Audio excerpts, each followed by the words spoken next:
Assalamualaikum Pak Bangun. Waalaikumsalam. Oke, alhamdulillah. Gimana kabar Bapak sekarang? Alhamdulillah kabar baik Pak. Iya. Nah, di sini kami sebelumnya mohon maaf karena di sini kami akan mewawancarai Pak Bangun karena di sekolah kita ini Bapak adalah guru disabilitas tunanetra.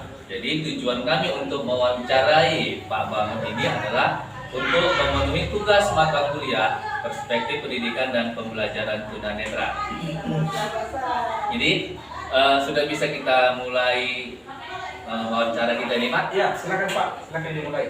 Untuk pertanyaan yang pertama untuk Pak Bangun, bagaimana Bapak mengatur rutinitas sehari-hari, contohnya di rumah? Aktivitas seperti apa kira-kira Pak? Ya, contohnya seperti masak ataupun menyapu halaman. Nah, jadi kalau untuk anak tunanetra itu sendiri, saya lah sebenarnya disabilitas tunanetra ya. Nah, di tunanetra itu dan kekhususan yang lain ada namanya bina diri atau activity daily. Nah, apa itu activity daily? Activity daily itu adalah di mana seorang disabilitas itu dituntut harus bisa mengurus dirinya sendiri, lebih ke kemandirian. Nah, jadi kalau saya di rumah, misal saya mau pulang ajar atau pulang apa, gitu kan, saya kan masak nasi. Dan bagaimana cara saya masak nasi? Itu karena saya karena saya ada kelainan di penglihatan, maka saya harus meraba. Nah, contohnya saya contohkan saja memasak nasi, gitu kan? Ya, contohkan memasak nasi. Kan saya taruh dulu berasnya di tempat nasi itu kan panci itu kan. Nah, terus kira-kira saya mau masak berapa nih? Saya masak misalnya satu muk gitu kan, satu muk. Nah, itu kan ditaruhkan berasnya, taruh air kan, dicuci dulu berasnya. Kita raba pakai tangan, bisa kita raba, atau ada tinggal pasir kan. Kalau pasir sama beras kan tentu beda ya. Nah, jadi kita raba. Nah, setelah dicuci baru kita masukkan air. Nah, cara saya mengetahui bagaimana kira-kira nasi yang saya masak itu tidak lembek. Ada orang kan masak nasi itu kan lembek gitu kan. Nah, saya mengukurnya pakai tangan. Jadi kalau bisa nasi itu di atas 1 senti di atas jari ataupun 2 senti di atas jari. Jadi saya ukur pakai gini, dengan jari gini kan saya ukur gini. Nah itu contohnya ke aktivitas sehari-hari. Begitu juga dengan mencuci. Nah, kalau mencuci, bagaimana cara mencuci? Mencuci ya tentu kita masukkan dulu air di dalam ember. Masukkan air dalam ember, kita masukkan, baru kita taruh deterjen ya kan. Deterjennya bebas mau apapun itu kan. Nah, habis itu digosok. Mana kira-kira baju yang paling saya gosok sering itu? Yang pertama bagian di kerah, karena biasanya di kerah itu banyak kuman-kuman yang nempel di bagian pergelangan tangan di sini sama di ujung, gitu kan? Nah, ini begitu juga. Jadi intinya saya jelaskan ini, tunanetra itu bisa melakukan aktivitas itu dengan cara meraba. Ini dengan cara meraba apa yang ingin dilakukannya. Kenapa? Karena kan kita sudah terhambat dalam melihat kan. Jadi dia harus meraba apa yang ingin dilakukannya. Kemudian itu kayak masak nasi, mencuci. Nah, itu harus diraba terlebih dahulu. Supaya apa? Supaya kita bisa tahu. Jadi Pak, kalau misalnya jadi untuk pertanyaan selanjutnya untuk Pak Bangun, apa saja rutinitas sehari-hari yang mampu Bapak kerjakan dengan mandiri? Jadi kalau untuk aktivitas itu saya nyuci, masak nasi, ya intinya aktivitas sehari-hari lah Pak. Nyuci, masak nasi, baru belanja, ya intinya seperti itu Pak. Jadi adakah teknologi atau alat bantu yang sangat membantu Bapak dalam pekerjaan sehari-hari? Kalau untuk melakukan aktivitas Saya sejauh ini nggak ada sih, aktivitas itu nggak ada. Nggak ada pakai alat bantu gitu ya. Jadi bagaimana dukungan dari keluarga, teman, dan atau komunitas mempengaruhi kehidupan Bapak? Kalau dukungan dari keluarga itu untuk saat ini alhamdulillah baik ya. Untuk dukungan keluarga, karena keluarga sudah percaya sama saya, bahwa percaya bahwa saya itu bisa melakukan aktivitas secara mandiri. Jadi apa yang menurut Bapak perlu diubah atau ditingkatkan dalam masyarakat untuk mendukung orang-orang dengan disabilitas? Nah, ini pertanyaan bagus ini Pak. Apa itu? Jawab. Jadi sebenarnya, Apa yang menurut Bapak perlu diubah atau ditingkatkan dalam masyarakat untuk mendukung orang-orang disabilitas? Yang pertama menurut saya mindset orang. Mindset orang itu dalam artian pikiran orang. Kenapa saya bilang begitu? Karena orang berpikir ketika orang bertemu sama disabilitas itu masih banyak menganggap bahwasanya disabilitas itu tidak bisa melakukan aktivitas secara sendiri, tidak bisa disabilitas itu intinya seorang yang perlu dikasihani. Kami disabilitas ini Pak bukan perlu dikasihani, tapi perlu dipedulikan. Bedakan antara dikasihani dengan dipedulikan, itu beda. Nah jadi menurut saya kalau apa yang perlu diubah dari masyarakat itu tadi, baru juga pengakuan, intinya pengakuan. Kenapa? Untuk saat ini masih sedikit bahkan ya disabilitas itu yang bisa bekerja sama seperti orang pada umumnya. Kami juga ingin kesetaraan di antara kami, tidak dibeda-bedakan. Ada orang yang sebagian kan kalau ketemu terus orang disabilitas gini. Mindset orang itu langsung jelek gitu. Kenapa? Mungkin sebelumnya dia belum pernah ketemu sama orang disabilitas mungkin saja, tapi menurut saya itu yang perlu diubah. Iya. Baik Pak, selanjutnya tantangan utama yang Bapak hadapi di dalam kehidupan sehari-hari itu apa ya Pak ya? Kalau misalnya ada tantangan di kehidupan Bapak sehari-hari, bagaimana cara Bapak mengatasinya? Jadi kalau tantangan saya sehari-hari itu sebenarnya kalau tantangan yang berarti itu untuk saat ini ya, belum ada sih, tapi tantangan yang sering saya hadapi itu ketika saya memasuki lingkungan baru. Nah jadi saya itu perlu beradaptasi dengan lingkungan yang baru saya jalani gitu, baru saya masuki lingkungan yang baru. Nah jadi bagaimana cara saya memasuki lingkungan yang maksudnya beradaptasi dengan lingkungan yang baru? Ya, caranya saya dengan cara bertanya dengan orang-orang di sekitar saya. Nah, bagaimana caranya? Pertama, misalnya mau ke warung, gitu kan? Jalan ke warung. Bagaimana ini jalannya? Pertama kan dia tunjukin dulu, nanti lama-lama udah hafal. Jadi kalau untuk tantangan sih intinya seorang disabilitas itu mengenali lingkungan yang baru. Nah, gitu. Intinya itulah. Jadi Pak, di dalam dunia pendidikan, apa motivasi Bapak dalam memilih jalur pendidikan Bapak? Nah, salah satunya, contohnya Bapak kuliah di PLB. Nah, apa motivasi Bapak sehingga Bapak memilih jalur tersebut? Maksudnya mengambil jurusan PLB begitu? Iya, motivasi Bapak lah di dalam memilih jalur Jadi pendidikan. motivasi saya itu sebenarnya yang dari dalam hati saya itu ingin bermanfaat bagi orang-orang disabilitas yang lain. Jadi saya ingin intinya menjadi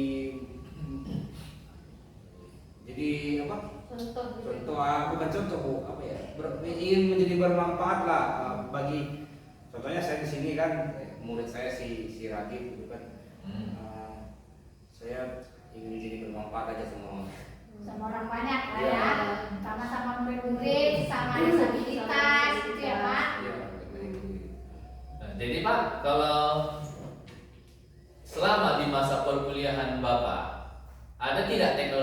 membantu Bapak dalam belajar? Kalau teknologi sih ya handphone, Ya, handphone. laptop gitu. Jadi teknologi itu yang agak saya yang membantu saya lah intinya, membantu saya beraktivitas begitu. Jadi Pak, gimana cara Bapak mempergunakan lah contohnya handphone ataupun laptop ini, gimana caranya? Caranya, aplikasinya. Jadi kalau untuk laptop itu sebenarnya laptop itu sama seperti laptop yang lain ya. Jadi intinya sama, cuma untuk laptop itu dia ada pembaca layar khusus. Nah, yang namanya NVDA atau JAWS. Jadi itu apa fungsinya? Fungsinya itu membaca tampilan yang tertera di layar. Nah, cara makainya, jadi kalau teman-teman yang mau disabilitas kan kalau main laptop itu kan pakai mouse ya, pakai mouse klik gitu kan. Nah, kalau saya pertama harus menghafalkan tombol-tombolnya di mana letak A, di mana letak S, dan kursor-kursor yang ada di laptop atau komputer. Contohnya kayak kontrol A, kontrol C, kontrol S, jadi atau kontrol L. Jadi saya harus hafal shortcut itu. Dan begitu juga dengan HP. Handphone juga sama seperti handphone yang lain, handphone kebanyakan, cuma dia ada ketambahan pembaca layar khusus. Nah, yang dimana ketika kita menggerakkan tangan kita di layar handphone, maka tulisan yang ada di handphone itu akan terbaca. Jadi Pak, dukungan apa yang Bapak terima dari lembaga pendidikan atau pengajar? Kalau memang misalnya ada dukungan yang masih kurang atau memang bisa ditingkatkan lagi Pak? Dukungan itu maksudnya dukungan dari lembaga pendidikan gitu. Ada nggak yang Ada tidak yang membantu Bapak ataupun memberi semangat dari pendidikan gitu? Memberi kayak sumber-sumber pembelajaran. Iya. Yang membantu Bapak lebih. atau masih ada kekurangan, dukungan yang masih kurang. Sebenarnya untuk kekurangan dalam pendidikan itu, kalau untuk disabilitas seperti tunanetra masih banyak ya. Contohnya kalau sekarang kan namanya itu platform Merdeka Mengajar. Ya. Itu saya pernah cari-cari materi-materi untuk spesifik tunanetra itu belum ada malah. Jadi banyakan itu masih lebih umum gitu. Jadi mungkin itu aja yang perlu ditingkatkan untuk. Tapi secara keseluruhan saya sudah mendapatkan dukungan lah. Kalau nggak mendapatkan dukungan kan nggak mungkin saya bisa belajar seperti sekarang. Iya. Baik Pak, di dalam pendidikan yang Bapak jalani, apa tantangan utama yang Bapak hadapi dalam sistem pendidikan? Ini kan kita cerita kembali ke waktu apa lah Pak? Masa Bapak pendidikan dulu, masa sekolah, mulai Bapak SD, SMP, SMA, sampai tamat kuliah. Apa aja itu Pak tantangan yang Bapak hadapi dalam pendidikan dan bagaimana Bapak mengatasi tantangan tersebut? Maksudnya Bu? Dari Tantangannya, SD, pasti kan Bapak mengalami tantangan mulai dari SD, SMP, SMA, kan nggak kayak lancar, lancar. lancar. Itu tantangannya apa? Pasti ada. Dan bagaimana Bapak cara mengatasi tantangan tersebut? Iya. Jadi kalau untuk tantangan itu ada ya. Contohnya kayak saya pernah menghadapi, mungkin kalau bahasa sekarang itu bullying gitu. Dari dulu juga sudah ada bullying kan. Saya dulu pernah satu kali sewaktu saya masih kuliah, ada dulu teman saya, saya masih ingat sekali itu orang Ternate kan, dia bilang, kamu ngapain kuliah? Terus saya panggil dia, saya bicara, ini saya jelaskan ya, saya juga sama seperti kamu, saya juga pengen kuliah. Jadi intinya tantangan itu pasti ada gitu ya Pak. Iya. Bisa nggak Bapak ceritakan dulu masa-masa Bapak SD, Bapak SMP-nya di mana, SMA di mana, kuliah di mana, gitu kan? Pengen tahu juga. Jadi kalau saya dulu latar belakang pendidikan saya sebenarnya, jadi saya dulu waktu kelas 1 sampai kelas 2 itu masih sekolah di sekolah biasa ya, sekolah normal kan, sekolah umum. Nah, mau naik kelas 3 itu saya mengalami tunanetra.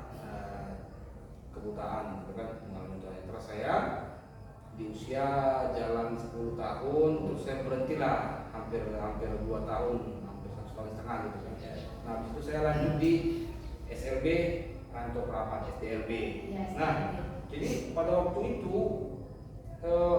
sekolah saya itu nggak ada SMP ya, nggak kayak sekarang SMP ada SMA-nya gitu. Sekarang dulu kan masih SD. Nah dulu guru saya nyaranin saya tuh untuk disekolahkan ke Jawa lah, Jogja gitu kan. Kenapa? Karena pada waktu itu yang ada sekolah yang bisa menerima saya inklusi gitu kan, untuk menerima disabilitas.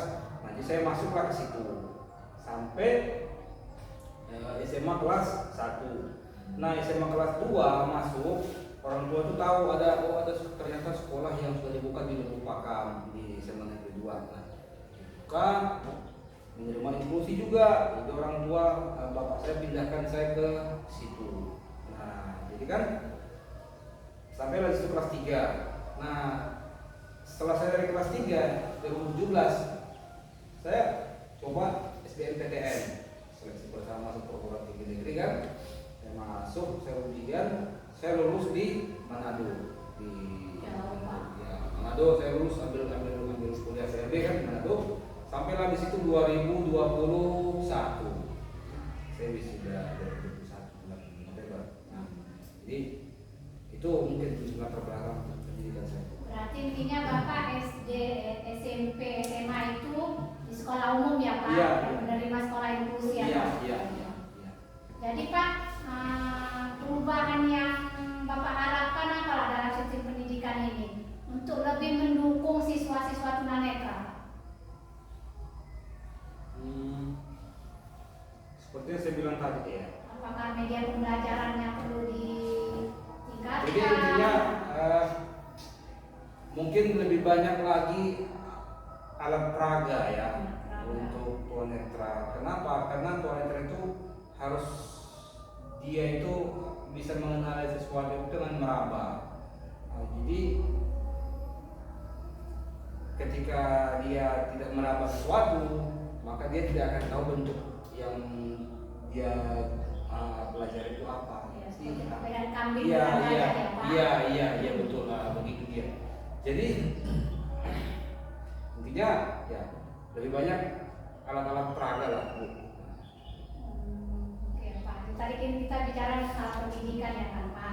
Sekarang kita ini masalah pekerjaan lah Pak. Bapak kan sudah bekerja gitu kan Pak. Itu tadi Pak, apa latar belakang pekerjaan yang mempersiapkan Bapak untuk peran saat ini gitu Pak? Ya, Pengalaman kerjanya, pengalaman kerja. pengalaman kerja itu saya dulu kebetulan setelah selesai kuliah saya sempat honor dulu udah 2 bulan Di mana itu, Pak? di Manado. Nah, saya sempat honor, terus ya Honorer mengajar. iya mengajar Bu. Mengajar anak tunanetra juga Pak. Iya. Oh, anak tunanetra juga. Mengajar dulu kan. Nah, jadi dengan segala pertimbangan akhirnya saya putuskan untuk balik ke Sumatera Utara gitu. Nah, gitu. Ini latar belakang pengalaman. Jadi Pak, apa motivasi Bapak dalam memilih pekerjaan Bapak ini? Kan Bapak sebagai guru atau sebagai pengajar di SLB Negeri Icon Open ini, apa motivasi Bapak? Motivasi saya untuk memilih pekerjaan saya saat menjadi guru, saya tuh ingin menjadi intinya saya ingin menjadikan orang-orang yang disabilitas itu memiliki apa ya, intinya mengenyam pendidikan. Jadi kalau bisa saya akan membimbing murid-murid saya bisa juga kuliah sama seperti saya setidaknya, ataupun kalau tidak kuliah ya minimal mereka bisa mencapai cita-cita yang mereka inginkan lah. Bisa mandiri sendiri ya Iya, Pak? iya. Jadi intinya saya ingin Bukan bermanfaat. orang tua juga. Iya. Gitu ya Pak? Itu yang saya mau membentuk gitu. Nah, jadi Pak, selama Bapak mengajar di sekolah SLB Negeri Icon Open ini, ada nggak tantangan terbesar Bapak selama Bapak menjalankan tugas-tugas di SLB Negeri Icon Open ini? Mungkin kalau sekarang itu udah nggak terasa lagi tantangannya. Tapi kalau dulu pertama kali saya menginjakkan saya masih ingat bisa masuk ke sini bulan Agustus tahun 2022 ya. Iya. Ingat? Pertama saya belum hafal di situ lingkungannya, maksudnya belum hafal lah saya lingkungan. Saya masih banyak nanya-nanya sama orang-orang di sekitar saya. Saya masih nanya. Tapi kalau sekarang, alhamdulillahnya karena saya udah tahu posisi kelas saya sudah tahu, di mana kantor saya sudah tahu, jadi mungkin tantangannya sudah tidak terlalu berguna lagi. Gitu. Ada tantangan lah ya Iya, Pak, iya. udah mampu lah ya Iya. mengatasi tantangan tersebut ya Pak. Iya, iya. Jadi Pak, di dalam mengajar, ada nggak momen-momen tertentu yang bisa mempengaruhi cara Bapak mengajar? Ada nggak momen-momennya? Ya maksudnya itu momen supaya Bapak biar tambah semangat dalam mengajar gitu. Ada rekan kerjanya. Ada kan kerjanya saling mendukung. Ya, itu pasti ya. Itu pasti ya, rekan kerja itu pastilah. Bapak itu utama lah yang mendukung pekerjaan saya sebagai guru. Yang kedua, saya membuat motivasi saya itu ketika murid-murid saya itu saya ajarkan, mereka itu senang. Gitu loh. Iya, iya. Karena Itulah percuma. momennya, senang. Iya, karena percuma kita menjadi seorang guru, tapi kalau murid kita tuh nggak masuk apa yang kita ajarkan, ya percuma juga kan gitu kan. Jadi ketika mereka senang sama kita, nah itu saya yang membuat saya tuh, oh iya ya berarti ada juga manfaatnya saya di sini ya. Jadi Iya. itu sih dia. Gitu. Jadi Pak, selama Bapak mengajar lah, ada tidak teknologi alat bantu atau dukungan yang paling berharga dalam pekerjaan Bapak? Dan bagaimana itu mempengaruhi kinerja pekerjaan Bapak? Apakah sama dengan pendidikan tadi, handphone dan Iya. laptop? Iya, jadi saya intinya kalau sudah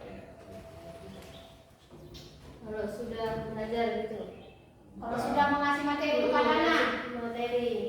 ah, Masih banyak yang mendukung anaknya gitu. iya, jadi contohnya saya mau mengakses bahan ajar gitu kan.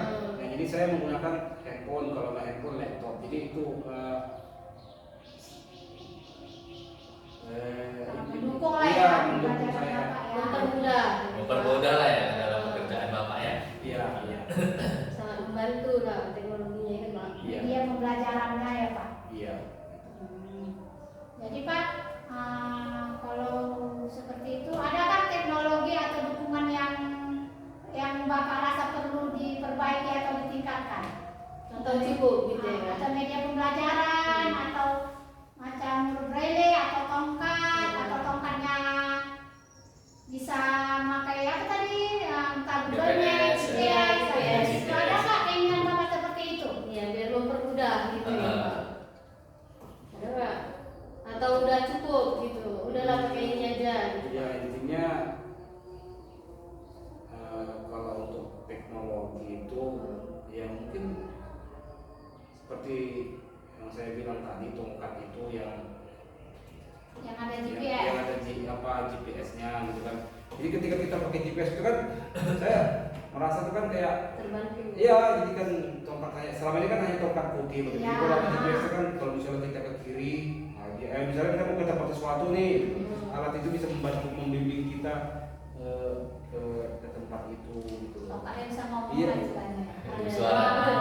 Intinya bentuk perintah lah, entah bagaimana Iya. ya. Jadi mempermudah kita. mempermudah. Ya, semoga aja ya Pak, Amin. kabel ya kan Pak, Ya. dan penemunya seperti itu gitu ya kan Pak.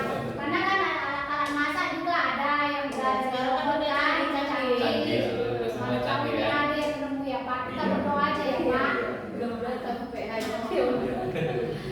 Jadi Pak, bagaimana selama Bapak mengajar, ya kan? Bagaimana rekan kerja dan manajemen lah Bapak berinteraksi dengan Bapak dalam hal aksesibilitas?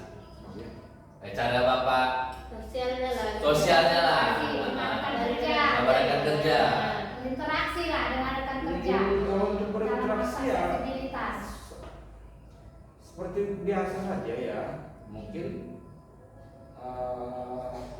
ketika ada contohnya gini ya, saya masih ingat itu Pak Nanang dulu kan ini kan kan. Iya. Waktu mau membimbing saya, dia suruh pegang, ternyata oh bukan Pak Nanang, cara pegang pelajar itu begini ya, ini dengan sini. Nah jadi kan saya ketika ada guru yang belum paham, ya mungkin saya cara memberitahunya ya dengan cara mengasih mereka pemahaman, saya praktekin gitu aja sih. Tapi secara umum interaksi saya sama guru atau teman-teman mengajar, rekan-rekan kerja sama biasa saja. Baik, Lancar. Iya. Jadi Pak, ini saya tanya lagi ya Pak. Apa perubahan yang Bapak harapkan dalam lingkungan kerja untuk mendukung lebih baik lagi bagi pekerja, bagi karyawan tunanetra itu Pak? Nah, apa yang perubahan apa yang Bapak harapkan di dalam lingkungan kerja untuk mendukung para pekerja, karyawan tunanetra, para pengajar tunanetra itu Pak? Dukungan. Iya. Perubahan. Perubahan. Perubahan yang Bapak harapkan dalam lingkungan kerja bagi kita disabilitas tunanetra gitu Pak. Nah, Adakah yang kurang dari perubahannya? Apa yang harus buku? dirubah? Apa teman-temannya udah welcome? Lingkungan kerjanya sudah apa ya? Sudah mendukung kegiatan Bapak sebagai seorang disabilitas. Udah baik lah gitu. Udah baik. Baik-baik. Udah baik, nggak ada yang harus dirubah. Nggak ada yang berubah, bertambah atau Atau dukungan dikurangi. lain. Cukup. Berarti Yang bagus, bagus ya baik. Pak. Baik lingkungannya ya Pak. Mendukung ya Pak. Tidak ada bullying, welcome dengan Bapak, gitu ya Pak. Iya, Oh, berarti senang ya Pak mengajar di SMP nya. Jadi Pak, untuk pertanyaan terakhir Pak. Jadi coba kasihlah Pak pesan-pesan ataupun kesan ataupun pesan atau motivasi untuk anak-anak, terkhususnya anak disabilitas lah, supaya mereka tetap semangat menjalani hidup, tetap semangat belajar. Terkadang kan mereka kan di luar sana kan banyak dipojokkan ataupun dibully ya. Gitu. Dan banyak juga kan orang tua ini malu memperkenalkan anaknya Iya. ke dunia luar. Anakku seperti ini loh, anakku ini loh, kan tidak seperti itu Pak. Banyak orang tua ini kan istilahnya apa ya? Tidak mau lah menunjukkan anaknya, mempunyai anak seorang disabilitas. Mana biasanya motivasi Bapak lah? Ya, Bapak yang seorang disabilitas, ya sudah berhasil, sukses, ya. sukses, gitu. Apakah Motivasinya untuk anak-anak Iya. mau seperti Bapak. atau jangan malu seperti saya bisa, kenapa kamu tidak? Gitu. Atau gini deh, Bapak dulu kan tidak maaf ya Pak, tidak serta-merta seperti ini ya kan? Bapak kena seperti ini kan usia berapa Pak? 10 tahun, 9 tahun berapa kan? Setidaknya kan usia 7 tahun masa sekolah itu Bapak bisa melihat lingkungan. Nah, gitu. Coba motivasi apa lah? Silakan Bapak pernah terpuruk gitu kan Pak? Pasti kan. Pasti kan apa yang Penyemangat lah, untuk penyemangat hidup gitu. untuk anak-anak di luar sana Pak. Intinya pesan saya untuk teman-teman atau adik-adik yang disabilitas yang lain maupun itu tunanetra yang lain, Iya. intinya tetap semangat, yakin bahwasanya kita itu sama dengan orang-orang yang lain. Hanya kita bedanya kita ada keterbatasan di dalam fisik kita. Tapi intinya kita itu sama. Jadi kejarlah mimpimu, raihlah cita-citamu. Jadi jangan menjadikan disabilitasmu itu penghambat atau mengharapkan belas kasihan orang lain. Iya. Intinya raihlah cita-citamu, kejarlah mimpimu, gitu ya Pak. Tanpa melihat semua yang keterbatasan itu. Iya. Tanpa melihat keterbatasan ya Pak. Iya. Oke, baiklah Pak, terima kasih atas waktunya. Semoga apa yang disampaikan oleh Pak Bangun bisa bermanfaat bagi kami dan bisa bermanfaat pada untuk semua yang mendengar. Jadi sekali lagi mohon maaf Pak apabila ada perkataan kami yang kurang berkenan di hati Pak Bangun, mohonlah kami dimaafkan ya Pak ya. Oke, saya akhiri. Assalamualaikum warahmatullahi wabarakatuh. Salam dulu.